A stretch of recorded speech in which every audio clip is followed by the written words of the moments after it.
You're listening to the Comic Crusaders Podcast. I am your host, Al Mega, CEO of Comic Crusaders and Undercover Capes. In this show, I'm sitting down with creators from all walks of life to talk about inspiration, process, the lessons they've learned, and a whole lot more.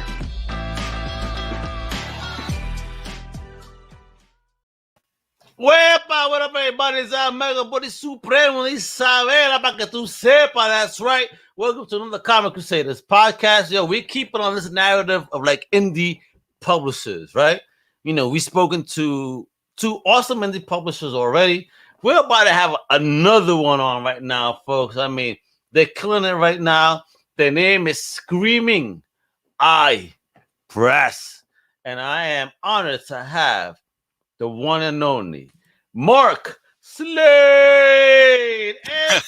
What's up, brother? Hey, how are you? How you doing? Thank you for having me here. Yeah, but no, thank you for taking time out of your busy day. I mean, I know you're hard at work, but just to talk about the greatness of your independent label, Screaming Eye Press, and all the goodies that we could expect from this. I can't wait. So, yeah. Listen, man, I don't know if you listened to our shows before, but this is all about the journey and where you coming from. So first, where you from, my brother? I'm from Williamsburg, Virginia. Born and raised? Well, yeah, around the area. I mean, you know, been here for a long time. Yeah, Virginia, born and raised. Okay. So how's that comic book community in Virginia where you were growing up? As far as like when I was in school, it was very strong. I mean, but you had two different classes of people. Unfortunately, if I could say that, one was DC, one was Marvel. I didn't realize how great it was to be in both classes and the independent, especially in the 80s, you know. Beautiful. 80s, early 90s. Agreed. I mean, again, I started in the early 80s. That's where my fandom through the Savage Sword of Conan, you know, reading books that I shouldn't have read. Here. But mommy was buying me books that she did not know what she was doing at the time, apparently. Well, you know what I mean? I got mine through my older brother. This was like the mid 70s when all that was just starting, like Savage Sword of Conan. You got the early ones, man. Good for you. Well, the first comic book I remember looking at was Ghostwriter. I don't know what issue. I don't remember any of that. I just remember it gave me nightmares, and my mom said I couldn't cat anymore, but of course I did. And I love that Ghostwriter from back in the day. Johnny Blaze. That's also one of my first well after Conan that I kind of saw Ghostwriter, this flaming head. I'm like, this looks so cool on the motorcycle. Dope. Exactly. And then I think the first comic book I remember reading was Spectacular Spider-Man.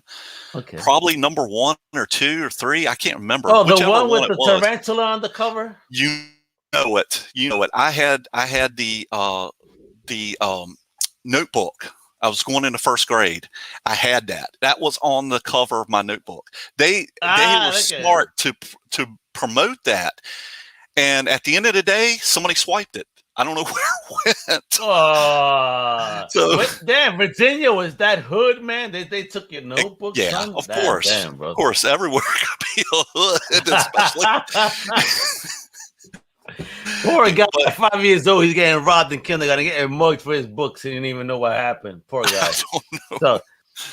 So let's talk about this, man. So, what was your first comic book, man? What, and why were you steered to it? Well, probably most likely because my older brother had them. I mean, I was going to, follow him for some reason. I don't know. I followed him as a Cowboys fan. Followed him in what music he listened to. I'm a Giants fan. I know. Feel sorry for me too. Anyways, I don't know. I don't know why I followed him into all that music, books. I mean, paperback books he had were unbelievable. All the Ed McBain's, Ross McDonald, all that stuff. Really? Oh yeah, I was just like, that's a cool big brother. Richard Matheson. I mean, I was like, I want to be these guys. He watched the Twilight Zone and all these great 70s crime TV shows. I just wanted to be like that. And, the first comic book was most definitely Spider-Man. I probably followed that a lot closer than anybody else. But then quick was Conan. Conan took over. I mean, I just completely he's a man love after Conan. my heart, folks. Conan is You my know. joint, as you all know. Conan and Spawn, those are my two like number ones in life. Right? Spawn is great. I love Spawn. Yeah. Todd McFarlane was great. Yeah, You know. man. Image was most definitely all about the image, but you know, they had some pretty cool characters. No, Spawn, I got every issue, and Conan, I got a lot of the keys. I got every Dark Horse. You know what I mean? I got every Marvel, at least from right now. Now I'm going back into the past, and I have a mission. Yeah. I want to finish every Savage Sword. I want to get them all. It's awesome. It's awesome to go through all that. It really is. So who was your key artist? Who was your key artist on Conan? Was it John Buscema or Barry Windsor Smith? When it comes to cover artists, it'll be Earl Norem. Oh, but when it comes to interiors, it's just because of when I got put on, it will always be Big John. Right. And Big John was great. I love Barry Windsor Smith too. I mean, listen, beautiful art. I picked up the first issue of Conan maybe four years ago. I mean, it's Barry Windsor Smith, and I saw that there's a company, I believe Super 7 was doing the Barry Windsor Smith Conan figure. Oh, wow. Yes. Wow. I missed out because I was broke, and again, hey, I'm married. I gotta explain to wifey my expenditures. Exactly. You're absolutely right. I'm not as cool as you, Mark. You could probably get away with things I can't. Oh, are you kidding? I haven't bought a comic book and you haven't been able to afford it. Look, this is the last thing my wife got for me is Doom Patrol. Oh, wait a minute. Let's put that on the big. Oh, the Silver Age one too that, yo. Beautiful. Yo, if your wifey buys you stuff like that, that's a cool woman right there, yo. God she's bless, awesome. Yo. She's great. I'm so happy. I've been speaking to the last two creators I spoke to. Like comic books is a family affair, and their spouses are like the number one supporters in their life. So God bless spouses like that, yo. That is so important to a creator. It is. It's amazing. So talk about this now. So you become a comic book fan, right? Right. When did you get the itch to start create something? Probably 8-9 years old. I started drawing. Oh, damn! Early, homie got in early. I did. Wow. I'm sure the art was awful, but I wanted to be an artist. I wanted to be a football player. I wanted to be a writer. I wanted to be all this stuff. I want to be a producer of TV shows. All that. Just speak it. Keep speaking it. It's going to happen. But well, I'm okay with not being a producer of TV shows unless.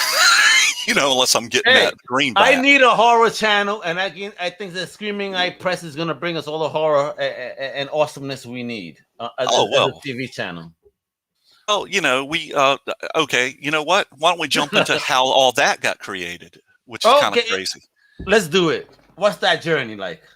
Well, here's what happened was Chauncey Haworth, who was the publisher and co-editor, co-creator and all that. Lothar Tuppan is co-editor, co-creator, and Cameron Hampton is our house artist and co-creator of a lot of stuff.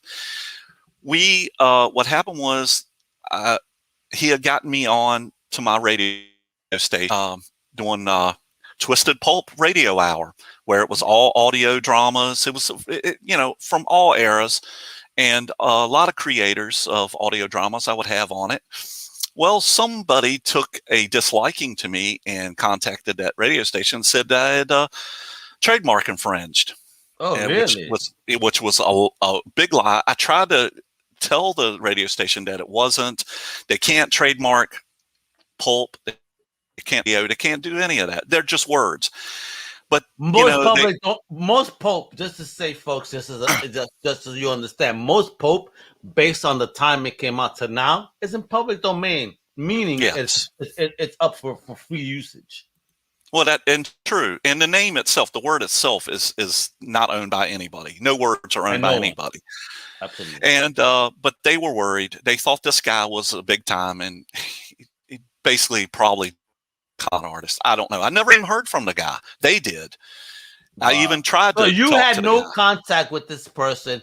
They just hit up just his email. And said, this is what he's doing, and then with nothing else, they didn't even involve you in the conversation. Not really. Sort of. I tried to contact him. He said sort of. He never contacted me back. So they wanted me to change the name, and I said no. And I just said, I'd already created like 70 episodes, 80 episodes. My contract was for 100 or 102, and they had already aired like 55, I think. And I said, forget it. I said, I'll just close it out. No big deal. And I'll put the rest of them out for free. They already were. It is a big deal. What? Listen, man, I hate haters. That's what I'm the hater of haters. Like, how dare you attack someone and not even talk to them first? I mean, well, I did some research, and my friend Lothar did some research, and he found out that this guy did in fact have some sort of channel. He was getting some kind of money. I don't know what, probably Patreon of some sort. But it from what I read about him, that was his game, was to shorten the pool, for him, his advantage. And he attached a law to all scared. Anyway, it was fine. But by that time, Chauncey had already contacted me again, and he said, "Hey, have you ever thought of having a magazine?" I said, every day. And he said, "Why don't we do it?" He said, "I can format. I'm good at this." Let me just say this 80s reference, but you were like, "What you talking about, Willis?" No doubt. Right? Definitely. So he said, "Well, why don't we base it on your radio show?" And I said, "Okay, cool. We'll use that name, Twisted Pulp." I love it. And we just call it Twisted Pulp Magazine. And we're satire like Mad Magazine. We're comic book, short stories, basically just a magazine. Articles, fake articles. We like doing fake articles. Oh, like the Onion? Think. Yeah. We like making people think. Although we've sort of fallen off with issue 6 and 7 and 8 and currently 9 because we're all so busy. But it's still some satire there. And we really love having interviews. One of our first interviews was Steve Englehart, who created. Oh, really? Yeah. I was surprised. He said, "Hey, send me a question." He loves it. We spoke to him during our Comic Crusaders virtual con last year, and Steve was just talking, and our people were just mesmerized because he got stories, man. Oh yeah, and what a wonderful writer! All that amazing creator. Strange. Oh, definitely, man. Captain America. I mean, just a great writer, and he's still going.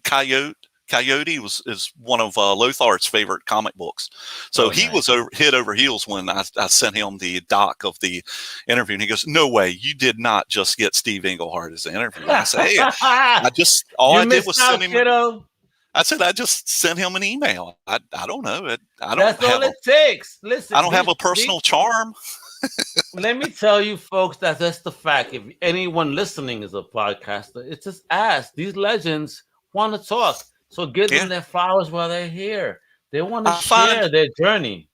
I find older musicians might be harder to get because they're not as into probably typing out, what they need to do. Tell us. But they're also musicians. But they're also musicians. They bake most of the time, and they've been living a baked life, if you will. You know what I mean? So they go, "You do the work for me, I'll come on." But other than that, no. So let me bring up some stuff here, man. I gotta bring this up, man. I love it. It's Screaming I Press. Okay, let's talk about it. Let's see what we got up first. Hey, what is this? There we go. With Cameron, Hampton, Lothar, Mark, yourself, and Chauncey. What's popping? And I love this cover. So artsy. That's Cameron Hampton. That she is a great artist. I've known her for about, I think, 11 years. When I started writing again, we met on, believe it or not, I don't know if this is still a cable station, was Ovation. Used to have a station, and they were an art station. And so I used to go, it was similar to Deviant. Used to go there and I used to post photographs I would take. And she commented on one, and then I looked at her work and I was like, "Oh my goodness." I said, "What do you do?" And she said, "Teach. I also, I do comic books. I do all this." And I said, "Hey, would you like to do some covers for me?" And she said, "Probably." Ooh. And I said, "Well, would you like to get paid? And she said, well, everybody like to get paid, but if you don't have the money, I'll volunteer this. We'll do one book, then we'll see. And she did. She did a Weird Western. It was my Weird Western book that she did. And the cover is just awesome. And after that, we just started working together off and on, when I was doing stuff for a Horrified Press, and then ended up meeting Liz Ann Lake. She did some covers. She's great too. So Chauncey, he says, hey, why don't we do the magazine? And I say, well, why don't we just do a whole publishing thing? I said, some of the other publishers have kind of had, I wouldn't say I've had trouble, but this more recent one, they threw Cameron's cover out for Yardbird, which is my murder mystery series. It's about a black man passing as a white man in Odarko. Oh shit! Really? Yeah. It's okay. It's You know what that reminds me of? You remember the movie The Man with Two Heads? Yes, Rosie. Thank you. Oh my fucking God! I had tried. Yeah. Yo, listen. Not many people have seen that movie, but that was a commentary on social political stuff at the time that you wouldn't believe. Again, imagine this: it's a black man's body, and they attach a white man's head to it, so he could live somehow. Yep. And it had Ray Milland. It was wild. Right? Wasn't it Ray Milland? Was the other star? It was great. Can you imagine? I would never imagine those two in a movie together. Only the 70s. Only that dirt bike scene when he's being chased into the dirt bike, and then close up you will see that he's attached, and then you see the far out scene, and it looked like such a fake head that was just like rattling like crazy. Like this dude was gonna die. Oh, I know. If he kept driving like that. Exactly. I'm a big cult movie fan too, so I love all those. Listen, you're the only second person in my life that I mentioned that to, and they said, yes, I remember this movie. Wow, thank you. I saw this in China 5 as a kid, and it stuck with me always. Oh, yeah, definitely. All those older films stuck with me. The Devil's Bride stuck with me forever. Oh my God, great stuff. And there was this one that Ernest Borgnine did that he was like the devil, and he started melting at the end. I forgot the title, but that always messed with me. It's got Warren Oates in it, and it was like a goat type thing. That was kind of what was coming throughout. And he kind of melted like wax. and Warren Oates owned a motorcycle company. Yes, custom. Yeah, I so want to see that movie. I have not been able to find it. One time YouTube had it on, and as I clicked on it, they deleted it, and I was like, darn. Listen, there are a lot of classics out there that we got to just ask for. Amazing. So let's look at this insides, bro. So who did all this work? Talk about this. Look at this. Cameron Hampton. She did all the art. It took her a whole year. Amazing. She is a whole year because she, of course, other projects she was doing. And I try to keep my distance when I ask her to do something like this, because I know that she's got other things going on. But this is gorgeous. That is so beautiful. That's her black and white. It reminds me of a Tapping the Vein. If you remember that from Clive Barker, remember? I've got an issue of that over here on my bookcase. Love it. I think it's volume 2 though. Yo, shout out to Kiss Me Comics once again, tuning in. And they're like, yes, old school horror. Yes. Yeah, man, I love Clive Barker, one of my favorite writers.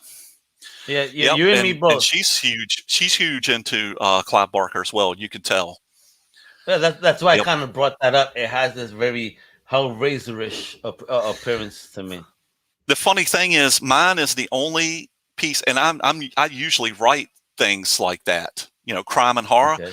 My story is the only one that is not violently based. Or any nudity or anything, but Chauncey, Lothar, and Cameron both wrote and drew. Well, she drew, but both wrote stories that are more like mine than ever. Mine is more time travel and science fiction. But thank you for doing that, because I kind of always said this. I'm not a prude by any means, but sometimes when, like you just mentioned, there's no nudity or sex in it. Nowadays they use that. Whatever story, wherever it takes you. Yeah, but sometimes they use that as a vehicle when it's unnecessary. That is true. And it's like No, it's not needed. Like I love Power, for example, the show Power on Showtime, right? But yes, sometimes they show all these sex scenes. It's like, what does this have to do with the narrative of the story? It's yeah. unnecessary. Well, you You know know, who's that's just more for the guilty? freaks. You know who's more Yeah. guilty is HBO. This has always been their programming. And it's not needed. It's not needed. No. Sex is not need to be shown. Again, not trying to be a prude, but unless it's a porn, like what does that? How does that fit into the narrative? Well, yeah, and it always seems like no matter what kind of program that HBO is going to do, the woman is going to take her shirt off, and I don't understand why that was a part of that. But if it's a part of the story, I get it. It's no big deal. Exactly. If it's important to her, like she had 3 titties and that's what the movie's about, I understand. The guy had 2 werewolves, you know what I mean? I understand. Yes. You know what I mean? But it just to do it for nudity's sake, because you got to appease the freaks. Hey, then that's you. Not calling y'all freaks by nature. I'm just saying I'm a freak too, but I don't need to see it. I'd rather do it. I see what you mean. Yeah. You know what I mean? And exactly. yo, what's this? You were talking about Twisted Pulp, and this cover here is like amazing. That's a cover by Liz Ann Lake. Originally she did that for one of my books, Blackout City Confidential, but I think it's out of print. Ooh. Yeah, that was a science fiction noir thing I used to do as a radio program. But anyway, thank you, Kiss Me Comics. It's not being a prude; it's just too much marketing, and that's what it is. They're trying to market, and market that avenue as opposed to selling the amazingness of the story that the writers put in. And no need to add that for the visuals. Now, sometimes you need to, as some people might say, bust some heads, break it wide open and, rustle some feathers. That's fine too. That's fine too. But you don't have to do it all the time. Yeah, you don't exactly. Not every episode, that's all it is. I'm coming from me, I'm again not being poo anything, but it's just like again when it doesn't fit into the narrative, it kind of bothers me. Oh, I agree. Yeah, that's a great cover by her. Shit! That cover was the original Yardbird cover that the publisher threw out. They didn't. I don't know why they didn't use it. No, this is so noir, so old school. I love it.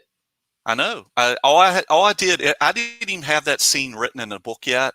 I just described the scene to Cameron, and she goes, "Oh, I got it. I can do that." Okay. And she said, "Well, what does the detective look like?" I said, "Well, sort of a Humphrey Bogart, but I don't know. Catch it well when it comes to Humphrey. But just the scenery, this is what you would see in the old school noir books that we talk about in International Comic Crusaders. Covers like this, detective, sexy woman, what's going on, the dead body. There's a story just within the cover. Exactly. Oh, and that's a Liz Ann Lake. That is just gorgeous. Yeah, she did it awesome with that. Spook Show is our anthology horror comic. Oh, really? How many stories we get per book? Try to fit 3 if we can. Nice. And it's got Shadow Hunter in the it. Book? How many pages is 30 the book? 30 to 40 pages.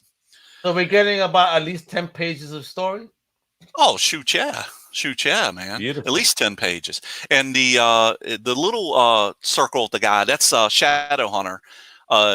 That's something me and Chauncey come up with. He's a investigative journalist, and he gets cursed by a witch. So we'll just leave it at that.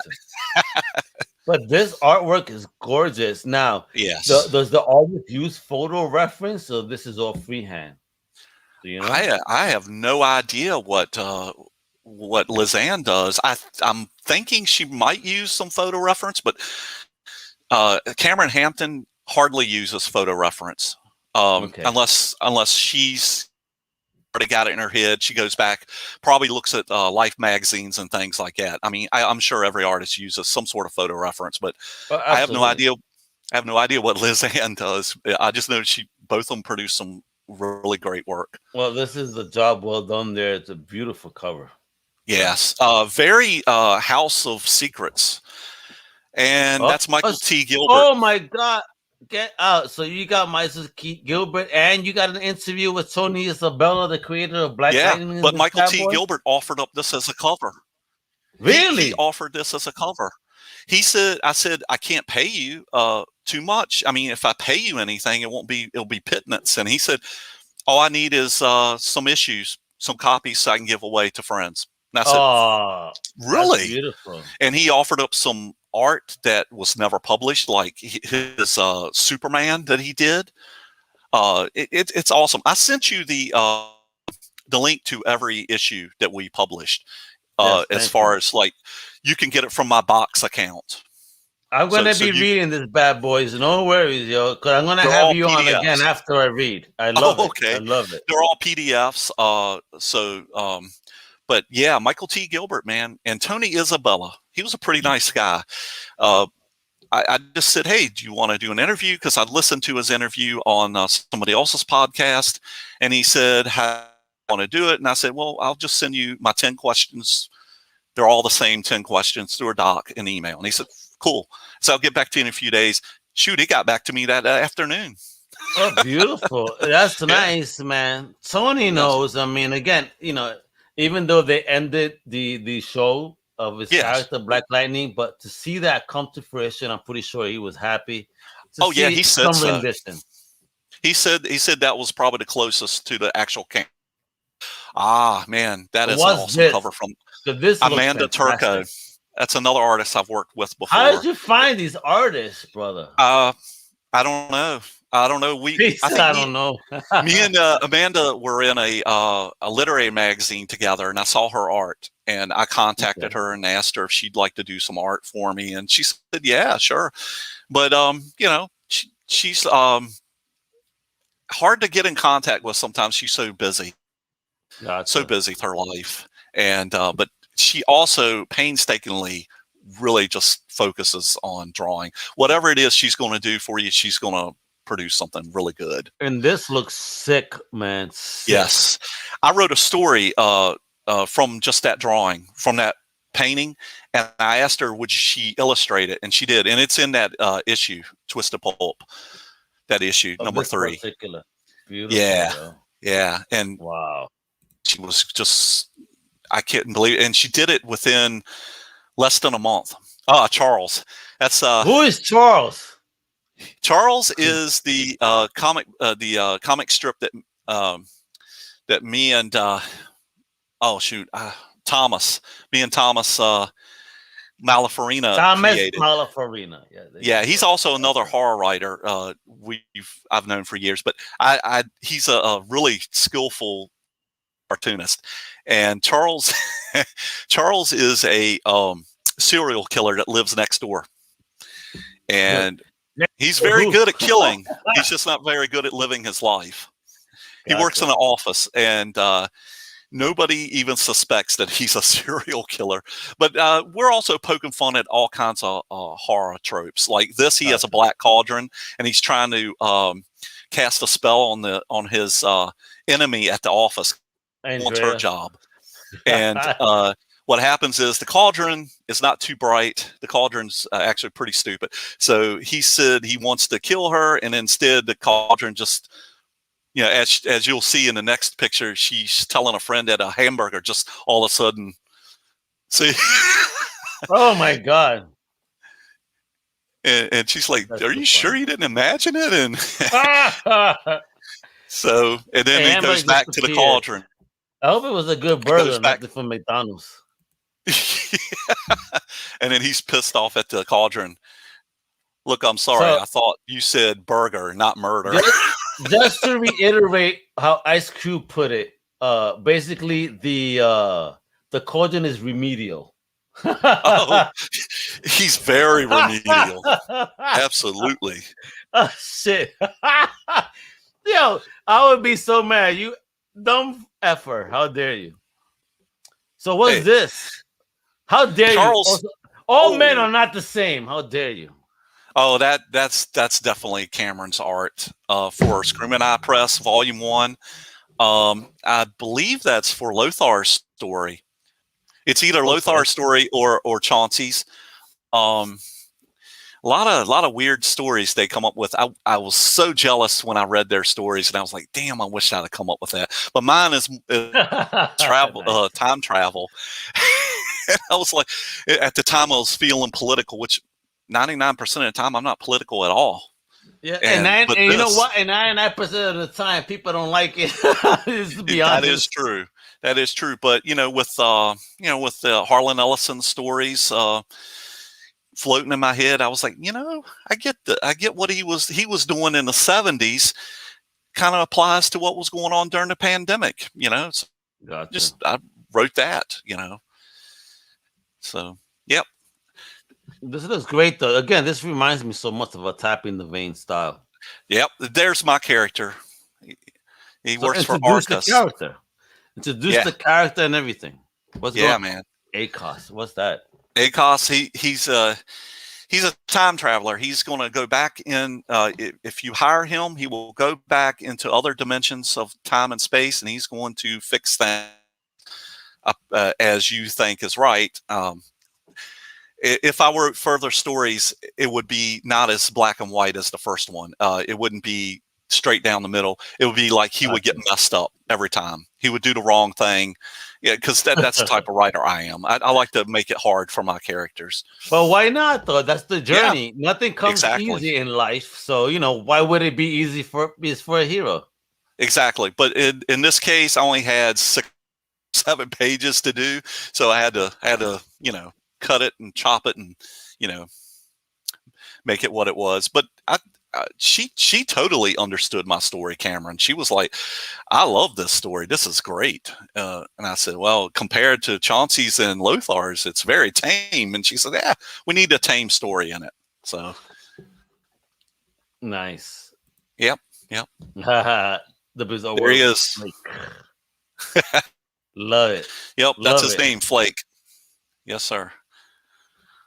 Absolutely. It looks fantastic, though. It looks so much fun. Hey, what's going on here? Hey. I know. More sex. Oh, man. And again, that's I believe that's Lothar's story right there. Has some fantasy elements to it, too. Has some talking rats in it. Talking rats? Is this based in New York? I'll have to ask him. I think it's more based in California, where he's from. So, gotcha. So the rats in California wear robes. Apparently so. At least they're dressed. There's Lothar's story. Oh man, that's a werewolf, and oh man, I'm not sure what that other creature is, but it's a werewolf and whatever the tarantula creature battle. Holy crap. That's not. That's kind of disturbing, folks. Yeah, you can tell. You can tell she has a Bernie Wrightson influence going on too. Rest in peace to that legendary creator. Legendary. I love this Swamp Thing. I mean, everything he touched. Frankenstein. I mean, that Frankenstein book is crazy. Oh, right? You can buy Charles, Volume 1 of Charles of all the cartoons. You can get that on. We put that out. We're really doing all kinds of books. We're doing even anthologies. So if anybody wants to do come up with some stories, contact me. So where can they contact you if that's an option? Yes, animalmother16 at msn.com. Let me just write that down because people, animal mother 16 at 16 at MSN. You still have an MSN that still exists? Wow. Yeah. Well, it's Hotmail, Outlook, whatever they keep changing it to. But yeah, I still use the MSN moniker. There you go, folks. If you want to submit animalmother16 at MSN.com, show the love right there. That's what you're gonna do, right? But even most importantly though, what you guys gotta do is check out Screaming I Press. Check out the Facebook. And of course, look up Mark Slade on Amazon. Okay. Yeah. If you want. Key points there. So, all right. So let's end with this. What have been the lessons you have learned, and what advice you could give to up and coming creators based on your journey? You know what? Do what you want. If you want to create a romance book, create a romance book. There's nothing wrong with it. If you want to do sword and sorcery, create that, write it, or draw it. However, don't worry about what people think about it. You put it out there, people will find you. So ignore the haters. Definitely. But you're going to accumulate, one or two, because it's only one. It only takes one. But you know what, though? If you don't have a hater, you haven't made it. Did Frank Sinatra sing that? It sounded like something he would sing. Don't make it happen, bro. I'm gonna start doing some Frank Sinatra music. I'll mega sing Sinatra style, and then heck yeah. Hey, I tell you what. Let Screaming Eye Press put your record out. Let's do it, kiddo. Let's do it. Right? Mega sings the blues, Sinatra style. Oh, that sounds awesome. Heck yeah. Let's do it. Man, this has been a pleasure, brother. You're so much fun. You're awesome. I love the energy. I love what you guys are doing. You're having fun with the culture. Absolutely. And folks, again, put it up. If you're a creator, looking for opportunity, please email the big homie over here. But most importantly, visit the website. Yes. You'll like it. You'll like it. We have some stuff on there that's some free stuff. Some visit comic books. Facebook. Some comic books that are in that's not in copyright anymore. You can. And what are we getting on Amazon? What are we getting on Amazon? You'll get a lot of the books and anthologies I'm connected with. You'll definitely get a lot of the Screaming Eye Press books and Twisted Pulp magazine. Beautiful. And folks, again, if you are a creator, just looking to maybe share your stories, he's willing to listen at animalmother16@msn.com. Send that email, show the love, show the support. Brother, you have been so great, Mark. I love it. Thank you. So this is the end of it. What's the future of the future? Eye? I mean, what can we expect in the next couple of months? Well, we have 3 anthologies that we're going to. Oh shit! Nope. Go ahead. I'm here. And then we lost Mark for a second. This is technology, folks. When you go live, isn't it amazing? Don't you love it? But Screaming Eye Press is awesome. They have a great amount of books as you just saw based on the art. All you have to do if you want to, if you're curious about it, I need you to visit screamingeyepress.com. Very simple. Or even visit their Facebook at Screaming Eye Press on Facebook. And if you want to know what Mark has been creating, I need you to go to Amazon. Look up Mark Slade. He's doing awesome stuff. And once again, folks, if you are in fact a creator looking for an avenue to release your product, you go to Animal Mother 16, MSN.com. Ain't that the truth? Gives me comics. Technology, internet, all that stuff. But again, I'm able to roll with the punches, and that's what matters here. Unfortunately, Mark is not able to come back because his laptop died. I guess he didn't keep it on the charge. Not a problem. Folks, thank you for tuning in. Tune in just a little bit as we have yet another awesome independent publisher coming up in the next program. We're going to be talking to John Durgan from Livid Comics. So tune in a little bit. But with that, you know what to do. I ain't going to say it here. I'm Omega. Thank you for listening. Much love, everybody. I appreciate your time. Hasta la próxima. Thank you for listening to the Comic Crusaders Podcast. If you like the content, please subscribe and turn on notifications. Also, please visit comiccrusaders.com and our extended podcast family over at undercovercapes.com. And also, make sure to download the Comic Crusaders app on the Google Play Store today.